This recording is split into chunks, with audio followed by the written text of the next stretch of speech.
रामकृष्ण कहते थे कि एक अंधा आदमी अपने मित्रों के घर मेहमान था। मित्रों ने बहुत बहुत उसका स्वागत किया, बहुत सत्कार किया, स्वादिष्ट मिष्ठान बनाए थे। फिर वह अंधा मित्र पूछने लगा कि ये जो मैं खा रहा हूँ बहुत स्वादिष्ट है, ये काहे से बना है, ये क्या है? मित्रों ने कहा, ये दूध से बनी हुई चीज़ है। वह अंधा आदमी कहने लगा, दूध के संबंध में मुझे कुछ समझाओ, कैसा होता है दूध? वे मित्र कहने लगे, दूध बगुला देखा है? वह बगुले की तरह सफ़ेद, बगुले के पंखों की तरह सफ़ेद होता है, बिल्कुल शुभ। वह अंधा आदमी कहने लगा, पहेलियाँ मत बुझाओ, मुझे ये भी पता नहीं कि दूध क्या होता है।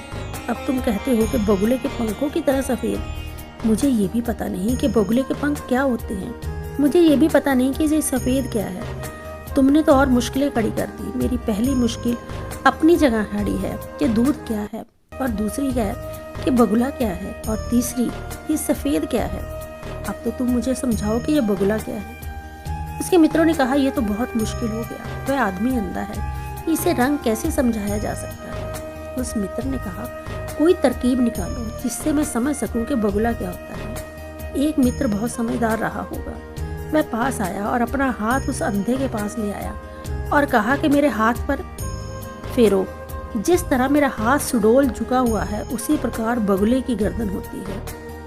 उस आदमी ने हाथ पर हाथ फेरा, फिर वह खुशी से नाचने लगा और कहने लगा, मैं समझ गया कि दूध कैसा होता है, मैं बिल्कुल समझ गया कि मुड़े हुए हाथ की तरह दूध होता है। उस अंधे के मित्रों ने अपने हाथ सिर पर ठोक लिए और उन्होंने कहा, यह तो बड़ी मुश्किल हो गई। समझाने हम चले और ना समझी पैदा हो गई। अंधे को बताना बहुत मुश्किल है कि रंग कैसा होता है।